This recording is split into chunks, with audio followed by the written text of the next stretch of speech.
Bonjour et bienvenue à Gooner Ramble Balado Euro Special. A bit of French there. I failed that at GCSE, so hopefully that's correct. Welcome to a Gooner Ramble Euro Special. I'm host James. Joining me today is the People's Champion Clive. Clive, how are you? Yeah, I'm in a great mood, thank you. How are you? Yeah.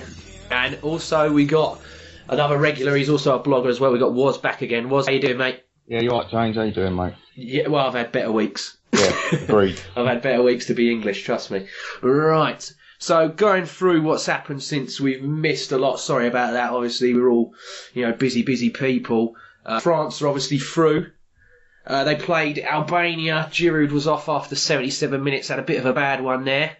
They drew 0-0 with Switzerland, who are now out. Xhaka's back. He posted some lovely stuff on Snapchat there. Good social media.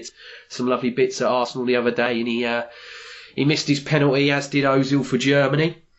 Also, another one going through is Wales, who, had that game against England, which they lost 2-1. Ramsey had an absolute blinder. He's had a bloody good tournament as well, hasn't he? Hey, Woz, you better take that one, mate. I knew you'd let me have a go on that. Yeah, no, to be fair, there'll be a lot of discussion into his position and all that, but that aside, he has played very well and all over the park. He's really worked hard, and the thing with a team like Wales is when you have these really, really good quality footballers, you need them to stand out. And Ramsey has been doing that, and a lot of the game he's been taking real control of it, and Bale's been obviously doing what he does best. So, been very pleased with Aaron Ramsey. So fair play to him. Same. If this Aaron Ramsey comes back, then I'm going to be very happy. The one that we had last year, all right, he was chucked out wide, he was doing this, he was doing that. I thought he had a terrible season overall, but if this, I don't know if it's the hair, I don't know if it's the belief that he's having instilled in him, I don't know what it is, but he's playing absolutely fantastic. But obviously, Thomas Rosicky went down in the Croatia game. One second. Oh, sorry. Can we... I've not finished on Ramsey yet. So yeah, the Ramsey that plays for Wales is not the player that he plays for Arsenal, because we don't ask him to do the same job, right? And Woz knows this, right? So at Arsenal, we ask him to play in a 2 to help us provide the platform, and that's not his game, right? His game is to run around and be free, and to look for moments to get on the ball as much as he can and try to create from a higher up position. And if he can get back and tackle because he's got great stamina, that's like seen as the next part of his job, not the primary part of his job. And so he controls and creates from high up, and he's dangerous with his off-the-ball movement. For Arsenal, we want a facilitator, a centre midfielder that tracks, that covers, that keeps his distances to his partner. And I've always said it's not his talent, it's the system that Arsenal play. Does it suit him? For Arsenal, his best position is higher up. We play with one number 10 with Wales. They play 2 number 10s behind a lone centre forward, and they have 4 people behind them doing the dog. If he comes back and does a bit of dogs, they give him a clap.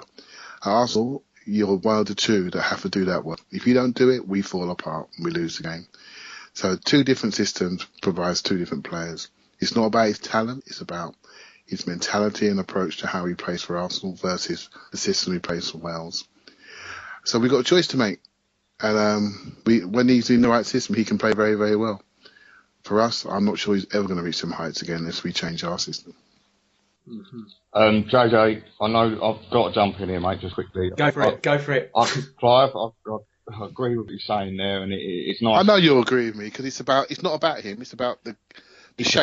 About the shape of the team, yeah. But also, with regards to Aaron Ramsey, I feel you are a little bit harsh on the defensive side of his game, because a lot of it goes unnoticed. Like, say, for instance, against City, when he's making slide tackles on Navas, last ditch, and his defensive side of his game is good. He wins a lot of ball, a hell of a lot of ball, but I feel he struggled, especially alongside Flamini, and it'd be nice to see him in that 2 alongside someone like Granit Xhaka. I'm not dismissing your point that he's more dangerous higher up the park, but there's a huge issue with systems and things like that with Aaron Ramsey. But there clearly is an absolutely fantastic footballer in there. And like you said, you're not doubting his talent or his ability. It's more, how can we get the best out of him? And what I'm responding to you saying here is, although you wouldn't want to see him necessarily in a 2, I would like to see him in that 2 with Xhaka before we throw that idea completely out the window. But there's a good few months left, a good while left of pre-season for us to think about that, and then so we'll see what happens. Yeah, it's a long topic, right? And we're no doubt me and you, we're on this one throughout the whole season, right? And I watch him. It's going to be enjoyable, mate. Yeah. And he's just a player that naturally wants to run free. So when he gets the ball and he knocks it, what does he do? You have different angles you can run to support your player. So you can run behind and get closer to the ball to facilitate out to their own position, or you can break. And his first thought when he pops it is to go and to empty. And I don't think we want that from a centre midfielder at Arsenal, right? So at Arsenal, I'm not saying that's centre midfield full stop. At Arsenal, the way we play, we want a bit more of a El Neni Xhaka type, a Cazorla type that don't break past the ball too early, because if we then lose it, then we're open. But we've got to find a way to get him in. He can play, right? There's no doubt about it. I have issues about his mental approach to the game, but that's a longer subject. I don't want to dominate. But it's a system issue, right? I'm sure when we get onto England, we'll talk a lot about systems and frameworks, so I'll hold it, mate.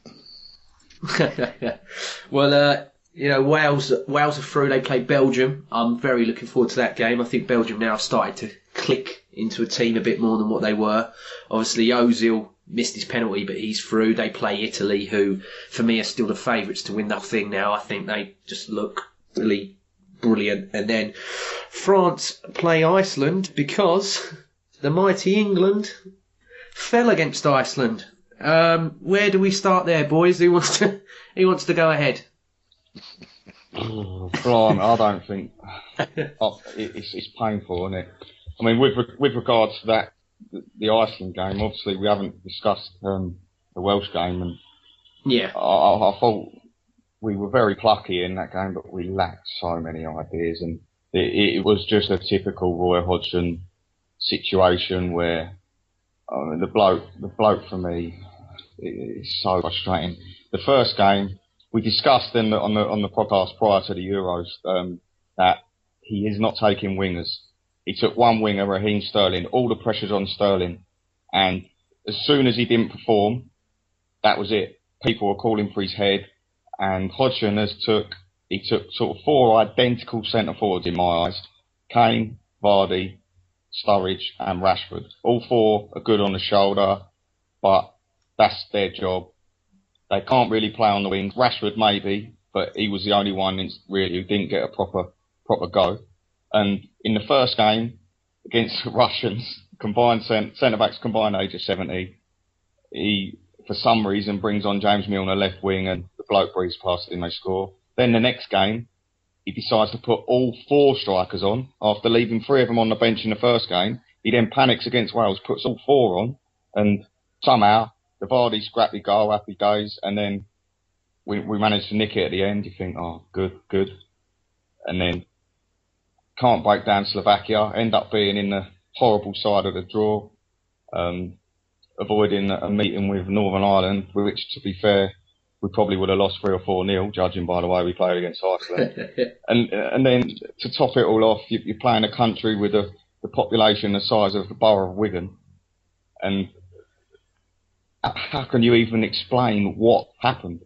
It was so poor. There's so many bones to pick out of this tournament. Even little things like Harry Kane taking about 800 free kicks and overhitting every single one of them, and Hodgson still persisting with it. And then the pressure that was put on Raheem Sterling being the only winger in the squad and having absolutely no options to bring any width on.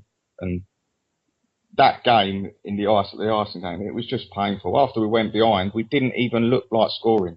And he brought Jack Wilshere on in defensive midfield, and for my money, the only real chance I can remember, and was it a real chance, is the Kane header from a 40-yard straight pass from Wilshere. And if that's us against Iceland, it had to be the end of Roy Hodgson. I'll let Clive go into. I know he wants to talk a lot about our shaping systems, and I'm devastated, to be honest with you. And I can't wait to have a little rant about Roy a bit later, but we'll come into that because I've got a few things to say. But I'll let Clive run with the a bit more about the team. Well, it started to go wrong before the tournament, actually. I was feeling quite positive about England. And then we played Portugal. And we played that 2 up front with Rooney in behind. But Rooney wouldn't go in behind.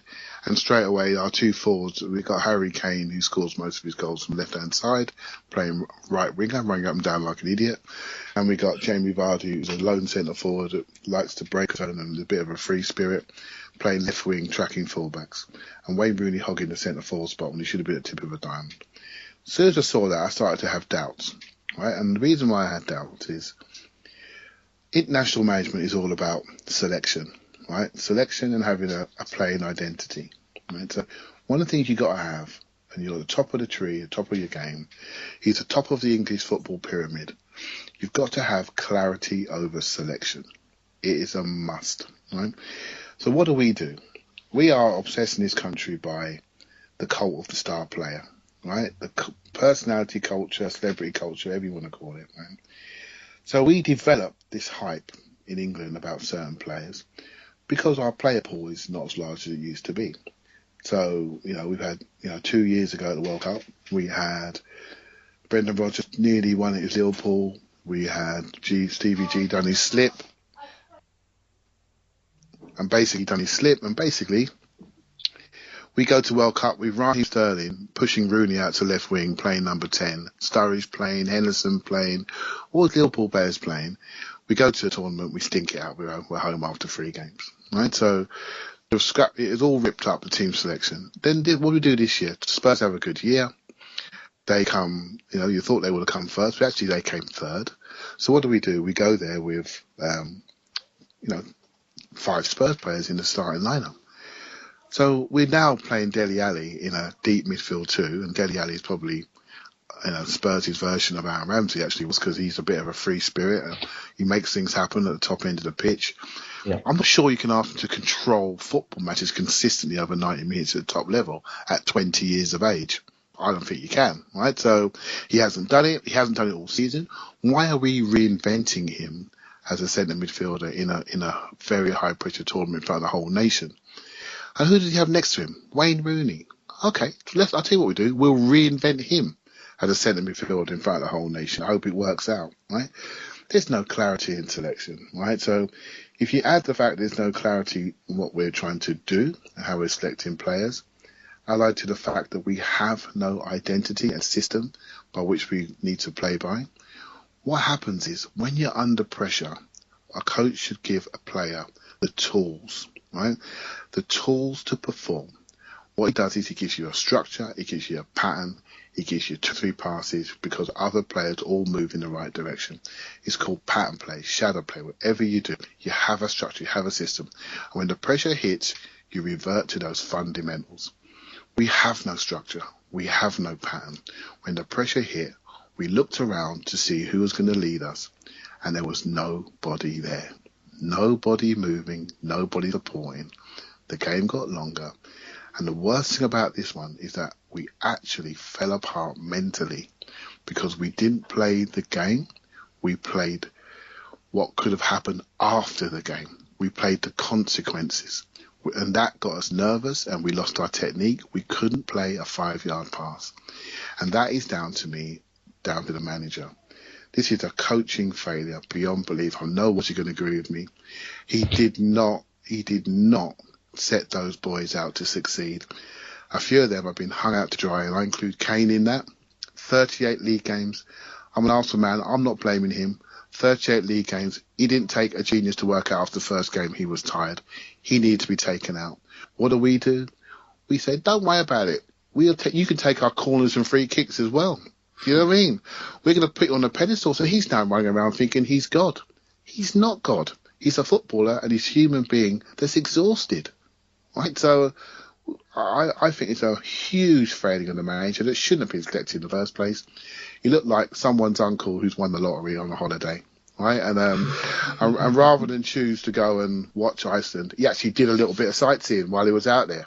You know what I mean? You can imagine with a handkerchief on his head and his cheese sandwiches in his lunchbox, right? So while he's going around France, I mean, this is just a travesty. By the way, we paid him £4.6 million a year for the privilege of having that management or lack of management. So, yeah, I'm a bit upset, to be honest, about that, and the fact that the FA have allowed that situation to manifest itself about the game with so much resources and so much money, and we make selections like that.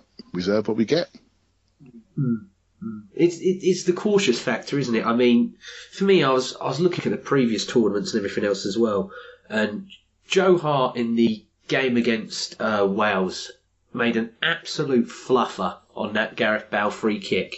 And I remember Rob Green had a howler against United States, and he was hooked. Next game, you're out. I don't know why Forster didn't come in. I don't know. For me, he should have been straight away, right, Hart, I'm sorry. And you know what? Guardiola going to City and everything else like that. I know I don't like transfer. I think he's going to be looking at a goalkeeper. I really do, because his distribution's terrible as well. I mean, we've seen that this year with Shekhar Argaf, how good the distribution is, and it's quicker, and it adds more to the game. Joe Hart's distribution is piss poor. I look at this, listening to Clive there talk about structure and identity. It's just it comes from the top, like you said. But like you look at that man in charge, and the man himself has got no identity or no structure. He's just a mess. He is not a football manager, and the fact that the FA actually employed him and give him the first tournament, yeah, fair enough, benefit of the doubt. Second tournament, oh no, we're working towards the next tournament. We're here at the Euros, we've turned up and absolutely stunk the place out. His squad selection was embarrassing, absolutely embarrassing. The fact that he's took 4 identical strikers. You had one winger, Raheem Sterling, and do you know what? I felt sorry for him. Don't get me wrong, his end product was absolute dog. It was terrible. But he was the only man who was trying to commit. And Kane, like you said, was absolutely shattered. You had Jamie Vardy, who was playing against teams who were going to sit deep for the first time, probably in God knows how long, because how many teams went and sat back against Leicester City last season? Hardly any, and it's a different ball game for him. And fair play, he got his goal, element of luck, but he was there. And that was a bit of a learning curve for him. Andros Townsend, not in the squad. Theo Walcott, not in the squad. Even Mikel Antonio. He took 9 central midfielders, for goodness sake. Like, what is the bloke? Well, the thing is, he didn't take Townsend because he wanted Ross Barkley there, and he was going on about how, well, Ross Barkley's the future, Ross Barkley. Didn't even get a kick of the ball. Didn't even bring him on. Ross Barkley didn't even play a game. Look, the man is, there's no explanation. When you go out there against these teams, you know they're going to sit back, and you've got to find a way to break them sides down. And the Slovakia game, you could just see, was just fannying around, not actually, we did create a few chances, not putting them away. Germany go and play them, toast. Just destroy them. Get the ball wide, get it to the byline, cut it back, start Mario Gomez, old-fashioned centre forward, lump it into him, change it up, get the ball, move the ball quick. Simple. Ta-da, score as many goals we want against you, game over. England go there, Adam Lallana, going through the motions, moves the ball, gets to the final, no end product. Then, Harry Kane's isolated, you've got the panic amongst that team. I mean, Rooney, everything just went to shit. Every player on the park. I mean, Kyle Walker's doing his best Kyle Walker's impression. That goal is just embarrassing. Where's he going? Like, where is he going? Like, he's constantly defends wrong side. And I thought Klein actually had a very, very good game. Yeah. I thought he was very unlucky not to start, because he offered just as much going forward as Walker, but I just think a bit more defensively sound. But Roy Hodgson, anything he does wouldn't surprise me. And I said before the tournament that I didn't think we'd get out of the group. And looking back at that now, it was probably a very stupid thing to say, because I weren't thinking about 3 teams going through, and it would have been a disaster not to go through. But after getting through and losing in the last 16 to Iceland, I weren't far off. And it breaks my heart to see it. And Roy Hodgson, I'm so glad he's been sacked. And just as a little summary, you can talk about as many friendlies, you can talk about as many qualifying games against pub teams. Do you know what I mean? And I've under this Roy Hodgson reign, I've been to watch England in the flesh once against San Marino, and I vowed never to go back, because it was just mind-numbing, absolutely mind-numbing. And he's gone to 3 major tournaments. In Euro 2012, we got battered by France. We drew 1-1. We were 2-1 down against Sweden, and Walcott come on, and Walcott scored, and we won 3-2. Welbeck got the second. Then we really struggled against Ukraine. Went against Italy. Scott Parker, James Milner, starts them both. We had 36% possession in that game when they had 36 shots on goal, Italy. And we were battered, and we lost on penalties, and we didn't deserve a thing. And then you think, all right, fair enough, Roy. First tournament, you've gone in there, go to the World Cup. Worst World Cup since the 1950s. You draw 0-0 with Costa Rica, lose to Uruguay, lose to Italy. We're out, come straight home. Absolute embarrassment. And then you think, right, well, two people still backing, benefit of the doubt, goes through the qualifying campaign with a breeze, good results against Germany, teams like that. And like you touched on, Clive, the last friendly before the Euros, he clearly didn't have a Scooby-Doo what he was going to do in that first game. And the bloke's been in charge for 5 years. And he still does not know, he has no identity, like you said, and he just does not have a plan. And 5 years ago, he should have set out his stall. This is the way I'm going to manage this football team. This is the way England are going to play. And I'm going to select the players that I think are best to fit in that system. Not the players that are playing brilliant for their club, or not the players that will make them fit in because of their names, like you said. This is what I'm going to do as England manager, and this is what I'm going to do to get the best out of these players. And if you don't perform, you're out. And that Euros, the whole thing was a sham. And the worst possible thing is we were playing some nice, tidy football. And that got everyone up thinking, oh, yeah, bloody hell, we're going to grow into this tournament. And we couldn't have been further from the truth because it was all... It's just heartbreaking. I mean, it's the first time we've ever exited a major tournament at full time, and I'm normally devastated. And I was almost laughing because it was so crazy. The way the team played, the way the team responded. Every time the camera goes on Royalton, he'd look, what's he even look like, the geezer? What is he putting in that head? It's just mad. I'm gutted. I think there's so much wrong with what he's been doing. Like he's had 56 games in charge of England, and then we get to a tournament, his last tournament, he's got his job on the line, his contract's running out, and we just lose clarity in selection, right? So, I'm not having a dig at Spurs here, right? But if you are going to pick 5 Spurs players, then play the Spurs way, right? Yeah. Make it high energy, make it high play Dele Alli behind Harry Kane. Don't play him deep, right? Have your fullbacks high. Go from back to front. High energy. We know how Spurs play. It might catch some people out. I'm not a fan of Spurs, but I know their playing identity, and fair play to their manager. He's instilled that, and if he's smart, he'll continue his identity because the England team haven't got one.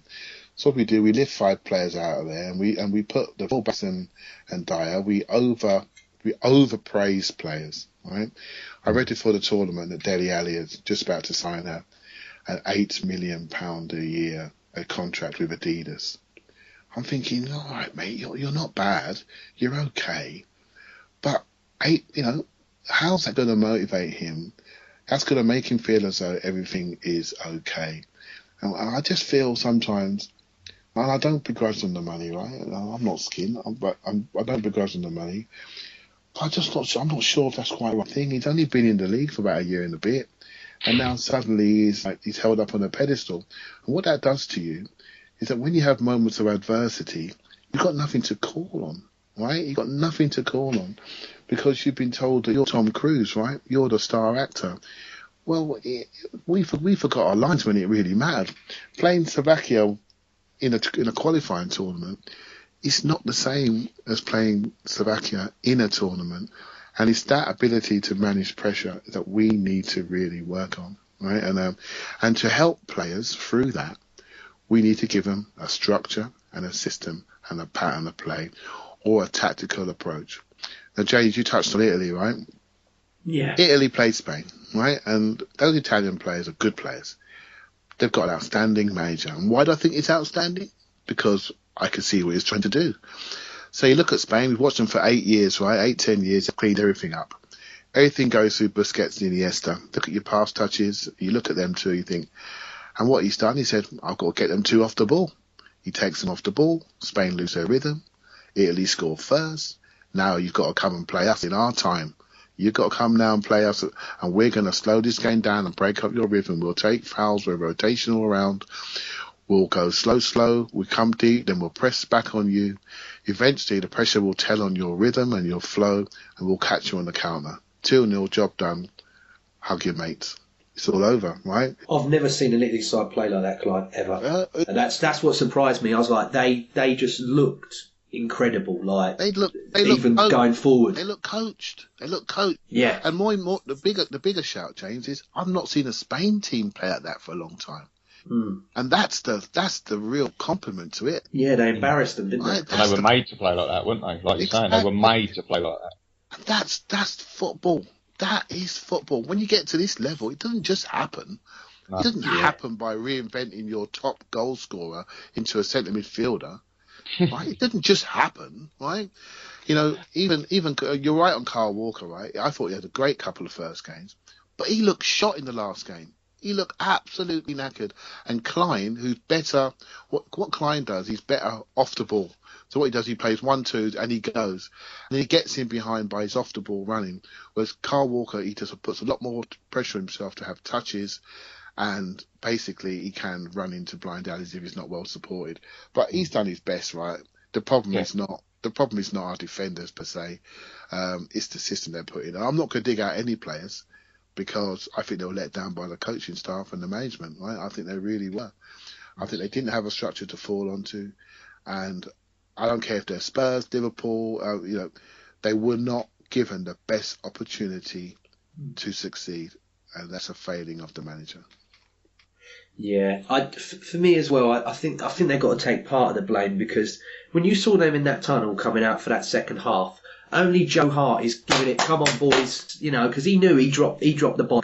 He knew we got to sort this out. All of them just looked shot to piss, and I don't know, for me, if I looked to a bench and saw Roy Hodgson, I wouldn't be motivated. I'm sorry. This guy comes across as, what is it? Subway have 37 million combinations of sandwich. He just go in and order cheese. That's just, he's boring. He's got no flair about him. Chuck some jalapenos in it or something, do something. But it's just slow. Your point about the players, right, not looking confident. Well, whose job is that to give them the confidence to go and play their game? It's like Rooney. It's like, come on, be a leader, Rooney. So some people say you got to have players got to show some initiative, right? But players are not stupid, right? If they're not prepared, they know what's coming. Right? They know what's coming. They're not idiots. If there's no game plan, I thought we started quite well. Obviously got the penalty. We didn't hold that lead long enough for us to build any confidence. We talk about Iceland here. So when we talk about confidence, Clive, well, actually Iceland beat Holland. I think they beat them home and away in the qualifiers. They did, yeah. So they're not total idiots, right? So, but I'm not saying I thought that before the game. I wasn't thinking, oh, crikey, they beat Holland. We better watch out. I'm thinking we're going to win this, right? So the nation was confident, and maybe we were overconfident. We didn't plan for them enough, right? So, for me, it's whatever we do next time with the coach and the manager, we have got to make sure that we instill the mental training into our players to handle pressure of playing in major tournaments. And some people can say, we're fine in the Champions League. But in the Champions League, we are surrounded by the foreign players. So, you know what? Mesut Ozil really carries the pressure for Arsenal, for example. We lose the game. It was how did Ozil perform? Do you know what I mean? It's not how Jack's performing or how Ramsey's performing. It's how's Mesut Ozil performing. Did Sanchez earn his transfer fee? The foreign players carry the pressure. They are the leaders. And we are the support actors. They are the Tom Cruises, right? And so we get a group of support actors out there. So what do you need? You need a manager who is a leader, that's going to give them a structure and a pattern of play. A lot of the English players, apart from maybe Rooney, don't lead their club, right? They don't lead their club. And if, like, for example, the Spurs boys, you could say Harry Kane's turning into a leader for Spurs. He's still very young, still very inexperienced, right? 2 years in the game. He played 38 league games for Spurs. He played under 21s last year. He played he was on the bench for all Europa League games, high pressure games, damaging physically and mentally. And then we send him out for England and say, by the way, you can lead us through the tournament as well. we're hanging him out, and I'm not going to kill him. Right? He was dead. He was dead from the first game. Right? And the mistake was not recognising that, because without that offensive threat, we were toothless, right? And not efficient. Well, it was like you said earlier about the position. If I'm not mistaken, wasn't Dele Alli to Kane not only the best English partnership between a midfielder and striker, it was the best in the league, wasn't it? Like from assist to goal, Ali and Kane together. Yeah, well, if you're going to pick them, give them a chance to succeed. Yeah, I'm not gonna go to bed with a Dele Alli, Harry Kane poster over my bed.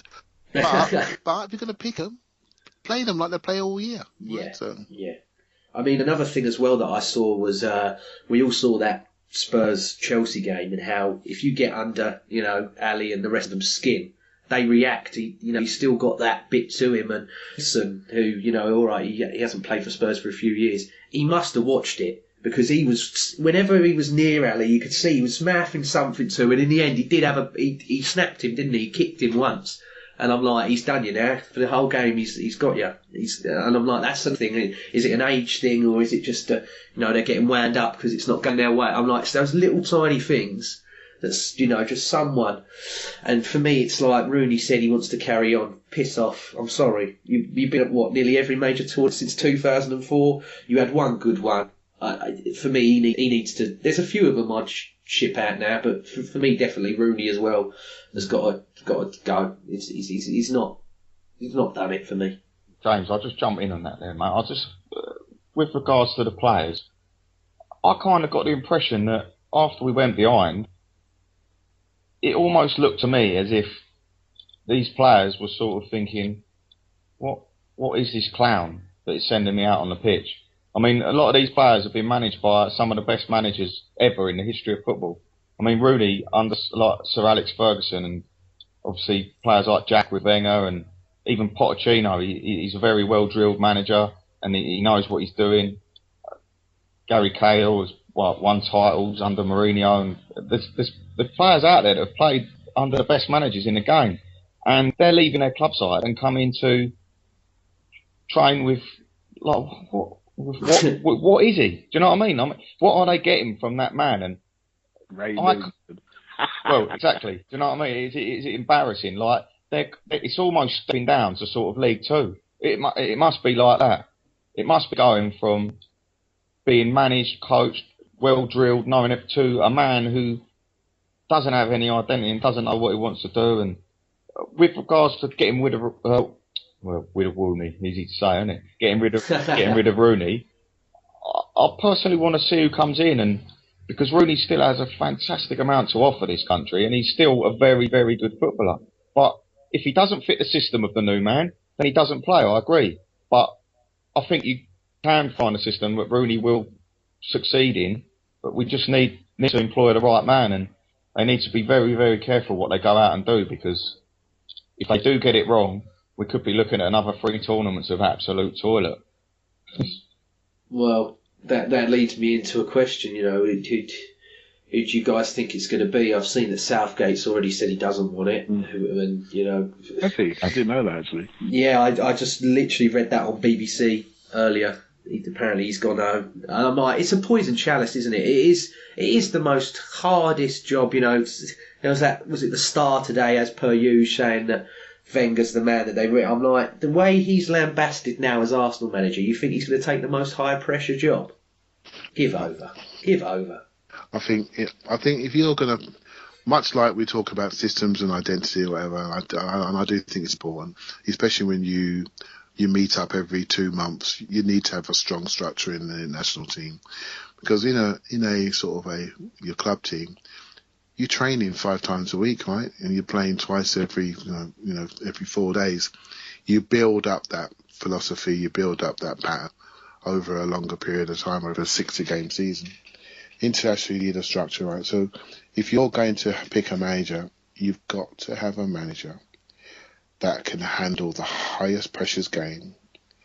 So you're talking about a Champions League level manager. And you've got to have a manager with a strong playing identity and a coaching philosophy that everyone recognises, right? So, and you might not even, as long as you have those competencies, you've got a chance. Because where England if you look at Roy's win percentage, it's quite high. He only lost 8 games out of 56, right? So, but all them 8 were basically in the tournaments, right? So they're the ones we remember, right? So it's not about percentages; it's about winning when it counts under pressure. And so to have that, you've got to think of the manager that's had the experience of winning when it counts, and how has he achieved that? And if that is the way he plays fits your philosophy, don't forget, this is the FA. What's the top of the pyramid? Does the manager reflect the philosophy you want to have under 21s, under 19s, under 17s? That goes into our English players and creates that English DNA, that report that Dan Ashworth wrote. What does that mean? Where's the philosophy? How are we playing? Right? If I close my eyes and I think of England, the first thing I think of is Rooney and his toupee, right? That's the first thing I think of, right? I can't even think where he's playing anymore. He plays left wing, he plays number 8, he plays number 10. So we haven't got nothing. So whoever we pick has got to have that. I'm not sure of the names, right? I'm not sure of the names, but there are people like Glenn Hoddle who at least has a way of playing, right? He wants to play 3 at the back. He wants his defenders to bring the ball out. When we defend, he wants to defend deep and he wants to play on the counter-attack because he recognises we've got good, fast-running athletes in this country and we can catch teams on the counter. And that's how he wants to play. I don't hear too many other English managers talk about how they want to play, right? So I'm not sure if he's the one, but I'll give you the competencies and maybe that'll help Woz come out with a name. Yeah, I mean, it's interesting. I see a lot of people are very intent that it'd have to be an English man, and I look at the standard of coaching in England at the moment, and I feel that we've got players that are being coached and have been coached sort of 10 years ahead of the coaches in this country, if you understand what I mean. These players have moved on. English football's developed, and English coaching is stagnant. And until the coaching comes to a level that the players are currently at, because we've got more technical footballers now, we can play football. We don't have to do a good old-fashioned way of English game. If we have a manager that wants to play in a more expansive, more aggressive, more direct style, we can do it. We've got skillful footballers. Dele Alli's skillful. Jack Wilshere's a controller of the football. Do you think we need a younger manager that's closer to age in the players and closer to how they were brought up as academy players? Because now the academy system is well entrenched. Do you think we need someone like that that'll be younger? It's difficult, Clive. I'd be inclined, if there's no one right now, I wouldn't rush someone into the job. I don't know how you'd feel about I don't know, someone like Hiddink or maybe someone like Benitez. Would you take someone like that? Well, I'm a fan of Rafa, right? And you know what? I'm a fan of Rafa. I'm a fan of him because he works it out. He's a scientist, right? Exactly. He's not exciting, but he's a scientist. He works things out. He's tactically adept. He does work on the opposition.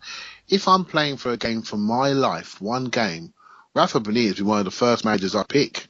Right, exactly. Because he's as safe as houses, right? And he'll show that in the next couple of years, I'm sure of it. People don't like him, but as a coach, as a manager, and as an owner of football matches, he is very, very good at working out a system to apply his players to and maximising that, right? So I'm not against that at all. That's a great shout. Yeah, my point with that, Clive, sort of exactly like you were saying, it'd be ideal to have a younger manager who can, almost an English Pochettino, someone who is up and coming, who is set in his ways, who knows what he wants, and he's going to be able to coach these players, because there's not one English manager, and I'm glad you mentioned Hoddle, because I do quite like him, and I do think he does talk a lot of sense, but I'm not quite sure that he's the man to take English football forward, and I'm hoping that if we could sort of fill the gap for a few tournaments, that the coaching will catch up with the ability of our footballers, and at the moment I wouldn't entrust any English manager really to take this current crop of players forward, because there is a lot of talented players there, and I definitely would take Benitez. I really would, and Benitez or even Hiddink, but Benitez. I just got a thing about Rafa. I think it'd be a good appointment, but would the FA do that? I can't see it. I don't. Yeah. No, I mean it's that type of coach. When it was, it's that type of coach. right? Rafa's, he's just signed for Newcastle. He's not going nowhere, right? So, but it's that type of individual that's got a strong coaching philosophy, calm respect from the players, and basically, hopefully, can bring us into tournaments with confidence, because the players get confidence by how they are coached. If they believe in what they're doing, they play much better, right? So those Wales players, they're not better than England, but their system, they believe in it, right? So they're killing themselves, right? So that's my shout anyway. It's hard for me because it's potentially going to ruin his career, but I'd just go and get Eddie Howe. I just think, I watched, they did a brilliant documentary about Bournemouth before the start of the season on Sky. They took him to America and all sorts. He's mucking in with all the players on the jet skis and they're loving it. I'm like, that type of young manager and that kind of character, I think would suit the team so well. Like, I don't know if it'd do well on the pitch, if it will turn into results, but out of all the young English managers, and there's not a lot, like you said, to pluck from. I just think he's the best out of the lot. I don't want Alan Pardew, Sam Allardyce. God help me. I don't want to revert to that. Even though international football, if England won a World Cup like that, Can I just bring something out there, right? Because Roy Hodgson was on 4.6 million a year, right? He's the highest paid manager at the tournament by miles. Yeah. Right? Is that right? Are we looking at this completely wrong? Other nations are not spending that type of money on one individual, right? So, and don't forget, this is a bargain compared to Capello and Sven. So Roy's cheaper than them, and we're just throwing money away, right? So we talk about the fact, and I do agree with you, Ross, 100%. Is there enough English coaches at the right level of the players now? Because our top players are playing for top managers, simple as that, and they're better than our international managers, right? So, do we need to get to a management structure where we're almost coaching our coaches, right, within the structure of England? We need to really, if we're going to spend money on a foreign coach, then we need to make sure we have a system that and use better to coach our coaches, because Roy, to me, he's like a technical coach that does technical documentation. He's not a leader of men. He's not a leader of men under pressure. He's a guy that writes those DNA documents and writes philosophies for the under-10s, the under-11s, and writes all the diagrams and sends that around the country so all our EPPP coaches can follow it. He's not someone you want on the sideline, because when the shit hits the fan and he's sitting there and he looks like somebody so out of his depth. I don't know if you felt it. When he resigned, I thought he was relieved. Did you sense it? I felt he couldn't wait to get out of the room, right? Oh, it's done now. I don't know what I'm doing here. I need to go, blah, blah, blah. This is my statement. Don't question me, because I can't answer your questions. Out of his depth. 4 years, 56 games, and it hit all of us at the same time. You're a sham. You're a sham. It was a prepared statement as well, wasn't it? So I'm like, you weren't even confident you were going to win in the first place before you went out there. I say, well, he says he wrote it quickly, but it looked pretty neat. There's paragraphs and pretty good paper in there. So it looked pretty neat to me. So if you've got that in your back pocket, what are you saying about yourself? Yeah. Crazy, isn't it? Everything that's been said, I mean, I weren't sort of getting over it. I took down my flags earlier and I looked at myself in the mirror and thought, you know what, let's watch a few Arsenal videos, forget about the international football. And I'm devastated, to be honest with you. I'm absolutely devastated. We have lost to Iceland, and no disrespect to Iceland, we've lost to Iceland in the knockout stage of a major tournament after failing to beat Slovakia, where we could have played Northern Ireland and then faced Belgium. And realistically, if you had got past Belgium, who looked bloody good, by the way, you pretty much you've got a good tie, maybe Portugal, and then England could have breezed to that final this year. They really could have. The draw was set up for them to breeze their way through, and I didn't have any confidence beforehand. I didn't have any confidence at the last World Cup, and I don't think Roy thought we could win it. I don't think he thought it, and I don't think any of the players believed we could win it. And we were going through the motions, and maybe in one of them games if we had got an early goal, and then I was thinking that against Iceland we got the early goal, and then fucking next thing you know we're 2-1 down. How? everyone keeps saying, "Oh, we dominate games. We just need that early goal." And we get it, and then go to sleep.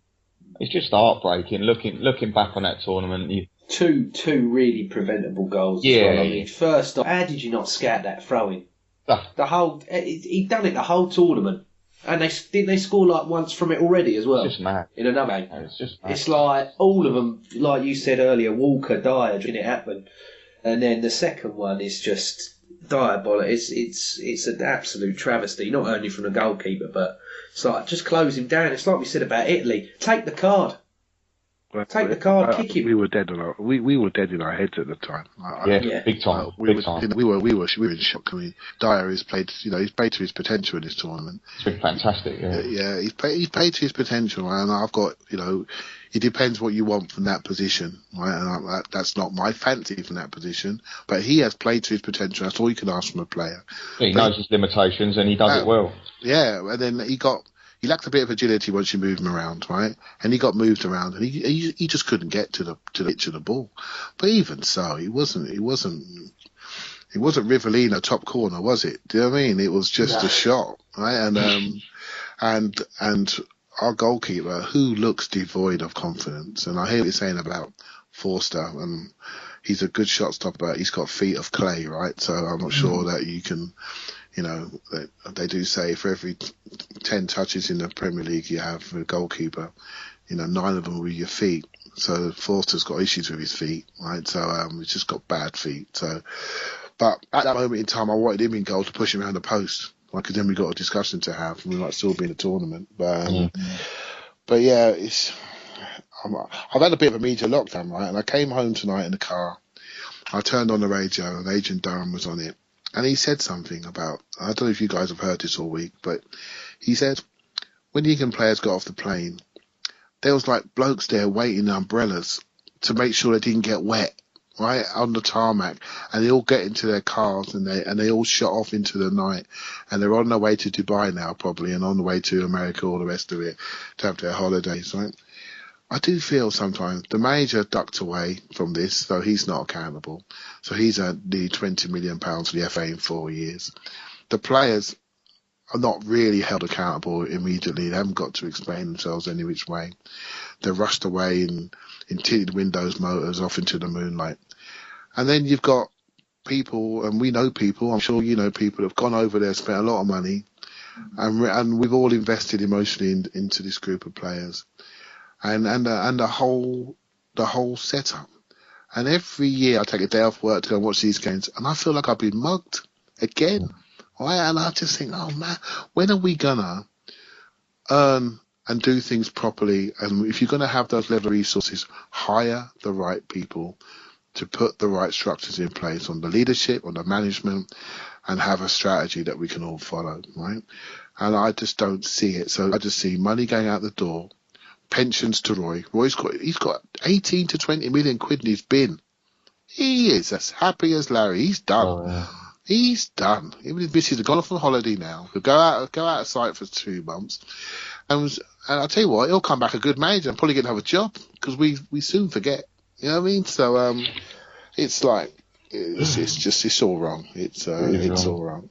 Right. I've done enough ranting for today. I'm meant to be the calm, quiet one, right? So, we're all upset. We're all upset. And I went out there for the Wales game to Lille, and the England fans, I didn't get a ticket to the game. I was in the fan part, but the support that nation gets for such an average bunch of bollocks is phenomenal.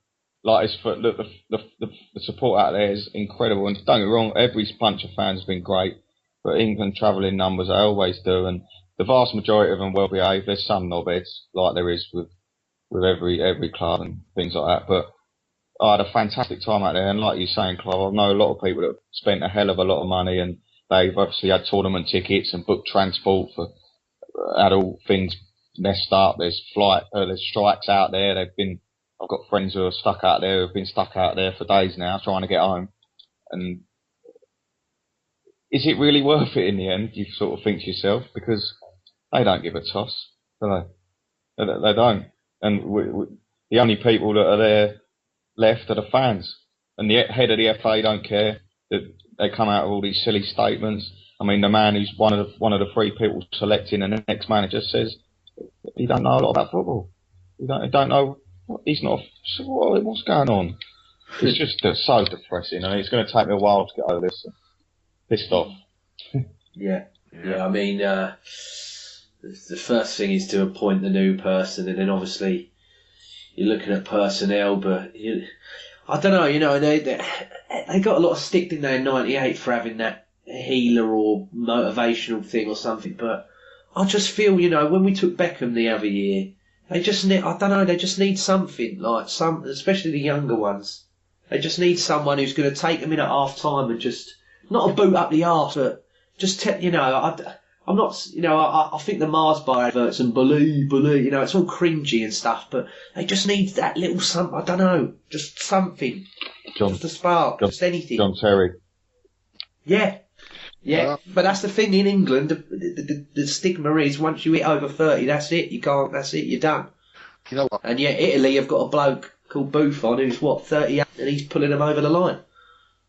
I know I keep going on about it, right, but... You know, when I'm not watching football, I watch a lot of rugby and I watch a lot of basketball, right? So I look at coaches in those games as well, right? So, and just take England, for example, in rugby. You know where I'm going to go with this, right? So, into the World Cup in the autumn, that group of players are on the floor. They get a new coach in. He instills new philosophy. He makes sure that players are fitter. He makes sure players doing their right jobs. And they know exactly what they're doing. And 7 or 8 games later, they've won the Grand Slam and just beat Australia 3-0 with the same group of players, give or take 1 or 2. Right? I honestly don't believe it's a player issue. I just think it's about, and by the way, we can't shut these lot out because there's no one left because the rest of the league's filled up by foreign players, right? So we're talking about 5 or 6 add to this that are developed through, and it's about system, it's about philosophy, it's about coaching. And that's what we got to focus on because this is what we have. And we do have the youngest team in the tournament and we do have a lot of uptime. But here we're not going to have uptime if we're playing Dele Alli deep in midfield. We're not going to have upside if we've got a knackered centre forward who basically can't run. And Iceland felt so confident they couldn't run. They pushed up high and squeezed the space and surprised us. Right? So these things are obvious to other teams, yet we can't see them. Right, and we don't focus on the opposition enough to try to nullify them. And so you get what you deserve, right? And we got embarrassed in front of the whole of Europe. So there you go. Yeah. Anyway, I'm depressed. I come on here to have fun, right? I'm just like, I've killed Wallstone dead, right? So. I will crack a smile. What's making me smile at the moment is JJ mentioning Eddie Howe on a jet ski, and I can just picture Roy Hodgson and Harry Redknapp flying along in the Bahamas or something. It's just crazy situation. I do think the future can be bright for English football, but it's very, very important that the right steps are made with the coaching.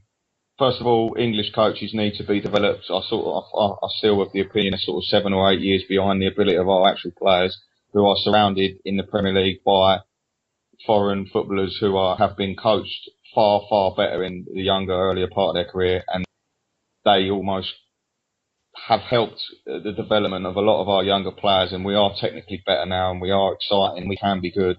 But I just feel that this next appointment is very, very, very important because the sort of next 6 years, this manager needs to take on this group of players because there's, I feel, a very, very, very good squad there. And there's a squad of players that technically can play good football and move on to the next level. So fingers crossed we go the right way about things. And English football moves onwards and upwards. But for now, I'm going to be depressed and I might watch more of the Euros. Well, I know I will, but I'll do it with one eye closed and I'm not really enjoying it. Well, that was going to be my next question. I was going to say, with all the teams that are left, I asked you last time, who do you think's going to do it? I'll ask you both. Who do you think's going to win it now? Are you still sticking with your guns, was? Pre-tournament, the pre-tournament pod we had, I said the Germans, and we discussed they didn't have a number 9 and goal scorers, and they've been played with a false 9, and then they've changed up their game, which I enjoyed. They brought on Gomez. They knew they were playing a deep line team. They've done simple things, got to the byline, crossed the ball. I still think they're a fantastic team. Belgium look very exciting, and if Wilmots gets it right, they could go. In that half of the draw is going to be probably, I mean, no disrespect to Wales, and they did well against them in qualifying, but you'd expect Belgium to go through, and maybe Portugal or Poland. So whoever gets to the final. And by the way, Germany have never beaten Italy. Yes, that was one thing I was about to say to you. So time for the Germans to stand up and see if the prediction's right. And France should be in the semi, but our mates Iceland, they knock out the big boys. Clive? Well, I've enjoyed, one of the positives, right, and a huge positive is been watching Germany play, right, watching Ozil play. I think it's really fresh. I think he looks amazing, right, and one thing I'd love to see at Arsenal, right, his combination with Draxler is just wonderful to watch. It's, I just been dreaming of a Draxler, Ozil, Sanchez 3 behind the centre forward. I mean, beautiful. That is Arsenal football right there, right, and I'd love to see that, So I've really enjoyed watching them, but I've just got this worry, I'm the way Italy play I respect. But I want Germany to go through, and I actually want Germany to win it. But I'm a bit concerned about the physicality in centre midfield of the Italians. Will they really get around Draxler and Ozil and will really ruffle them, really target them physically? And if they do, I'm not sure if Germany can reinvent themselves another way. Muller's been a bit quiet, so they need to find a way of scoring. But I'd like Germany to do it. I think France are a bit old at fullback. I think they'll get picked up eventually. I think Evra's or accident waiting to happen, and so Sagna. The midfielders are too unpredictable, and Matuidi's hanging on to his place by the skin of his teeth. I'm not sure he deserves it. So I'd like to see Germany do it, really, and Germany, Belgium would be nice. But yeah, that's my two picks. Yeah, fair shout. We'll be back Sunday or maybe Monday after the France-Iceland game, and we'll dissect all those games as well as the Poland one. I think Szczesny might be back now, isn't he? I know Fabianski or whatever filmed a few games, so maybe Szczesny will be back. So we can talk about all the Arsenal players then. But I want to say thank you to you, Clive. Cheers, mate. Sorry for the ranting, but oh no, please do. The people love you for it, and especially this week of all weeks, it's got to be done. Anyway, thanks. Yeah, no worries. So thank you, Warren. Thank you, mate. Yeah, cheers, mate. Depressing, but hopefully next time we're a bit happier. Yeah, well, we're out now, so we can all just enjoy a bit of football, can't we? As a spectacle instead of heartbreak. Yep. No worries. Well, thank you all for listening, and we'll catch you again soon. Take care.